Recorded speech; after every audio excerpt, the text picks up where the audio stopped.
G'day guys, it's Paul. Good to see you. Well, we're into study 3 and just wanted to say a couple of things. The first one is that I'm going to be mixing things around a little bit every now and then. So this week you'll spend the same question for question 1, but occasionally I'm going to mix it up a little bit. So make sure you just check that the questions there are the same, or they may be very little. We've had some feedback which helps us shape things, so hopefully every now and then put something a little different in to spice things up a bit, and also to help you with your leading. You'll see also in question 3, when I bring that up, what questions does the passage bring up.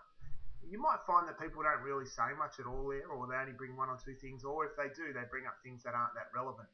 So what I've done is I've put some questions in there that I think would be helpful for people to ask of the passage, even if they didn't ask it themselves. So you might like to bring those up yourself and say to people, well, have you thought about why this is a strange thing in the passage, or how this affects what we're reading? So keep those things in mind. Hopefully you find them helpful. Okay, so question 1, same as usual, discuss the sermon and then get into the reading. It's broken up a little bit because this week's is pretty big reading. I've chosen some major chunks. Obviously they're all the whole Bible's key, but due to lack of time, that's what I've chosen. And then get people to work out for 5 minutes the structure of those, or at least a heading for each section. I've just gone with the 3 sections I've chosen, which is first of all Moses' request to Pharaoh to leave, and then Pharaoh's response to that as he says, no way, and you're lazy, I'm going to make you work harder. A bit of a bummer for Moses. And then number 2, Israel's response, and then Moses' response to that, and then God's response to Moses. So we'll see Israel responds negatively to what Moses has done in the way that Pharaoh responded. Moses responds to God. Moses goes to God and is really upset about that. And then thirdly is God's response to Moses, what's going to happen from there. And then number 3, God explains his plan in chapter 6 to 7. What's going to happen, even though things look like they're going to be a bit of a disaster and actually are quite full on, we see that there's actually a reason behind those things. Yeah, so that's question 2. Question 3, that asks once again about what questions, issues does the passage bring up. Now, they might be things that intrigue people, confuse people, or us as we read the Bible, but it also can be questions, and I think we want to push toward this as well, if we can, questions that the passage demands answers from. So if it's possible, it's good to try and answer the questions that the passage clearly raises. There are going to be always things that come up and you make you think, why does God do that there? Or why doesn't he do that? Why does he use Pharaoh? Or why does he bring 10 plagues? Why doesn't he just do what he's going to do otherwise? So the questions I've got from this passage, and I thought if your group's not bringing them up, I'm going to keep putting questions under this each time so that you can use them, as I mentioned before. So a question I think people should be asking is, why would God put people through hardship just to bring himself glory? That's the apologetic question why people would want to know, especially the Israelites would want to know. Because the people don't yet trust God. Moses is called to reiterate the promises of God to the Israelites in chapter 6, 6 to 9.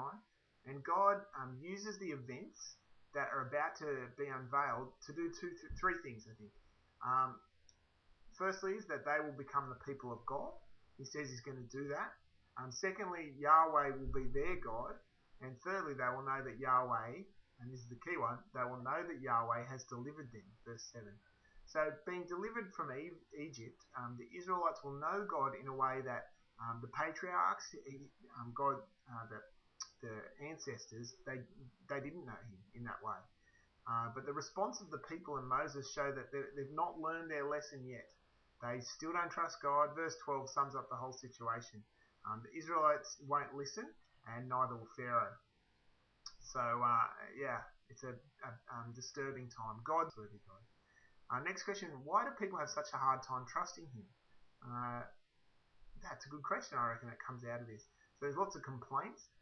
You'll see in the verses there, the Israelite foreman complained. Moses complains to God. They complain to Moses. The whole situation they haven't come into God's way of seeing things yet. Moses had instruction from God earlier. God said, this is what's going to happen. And Moses, really isn't any different to the other Israelites. He questions God's character. He focuses on the disastrous outcome of his first encounter with Pharaoh and is disappointed by that. And he doesn't focus on the character of God and who God is. He lets his circumstances guide his feelings about God, and he's forgotten the promises of God in chapter 3:12. And God shows in chapter 6:1 that the resolution is coming. It's God's turn to act. Moses and the Israelites are panicking, but God's steady and sure, and the outcome's never really in doubt. So we do that all the time, though, don't we? Like, forget to trust God, forget His promises, and get caught up in the here and now of our problems. And so that leads to the third thing, I guess, is which not directly from this passage, but not hard to get to, which is, what does this have to do with Jesus? What does this have to do with me? I especially think that chapter 6:1-8 is key to understanding about how the situation is relevant to us and how it fits in with Jesus. God reminds Moses that he's been working throughout history and through his chosen people to bring about his promises. And this salvation history, with the way God's worked throughout history, is a plan that God's unveiling. It's been progressing for generations, and it continues through Moses. God makes promises and then he fulfills them. And he does it all in his own timing. Once again, we see God acting in the world to bring about redeemer people for himself. And over again, we're reminded in this section that it is I am who brings about these things. It's not chance. It's not even the great leaders of Israel who are doing that, but it's God himself. He says, I will take you as my own people, and I will be your God. And then you will know that I am the Lord your God. And how does it do with Jesus? Well, Jesus was killed for his claims to be I am, to be the I am, the great I am. Probably the most familiar I am saying is in John chapter 8, verse 58. There Jesus says he claims to be pre-existent and that he was God himself by saying, truly, truly, I say to you, before Abraham was, I am. And the Jews knew exactly that he was who he is claiming to be, because we're told at this time that when he said that, they picked up stones to kill him. And John had previously stated that the Jews were trying to kill Jesus for exactly the same reason. In chapter 5, he was calling God his own Father, making himself equal with God. So Jesus is the high point of God's plan throughout salvation for the world. And God himself has come to rescue a people for all eternity. And that's who we see in Jesus. That's how Jesus is the fulfillment of this section, but the fulfillment of all of God's promises, the whole Bible. But you especially see it in the links with the I am, who God says he is, and then who Jesus says he is. Number 4, what are the main points the author seems to be making? What makes you think that? Well, I think the main point is where he says, I am the Lord and I alone will rescue you. It moves us closer to the fulfillment of God's plan to liberate his people. He says, I am the Lord. It keeps bringing attention back to God and what he's planning to do, and that they might trust him and have confidence in him, that he will bring about his plans.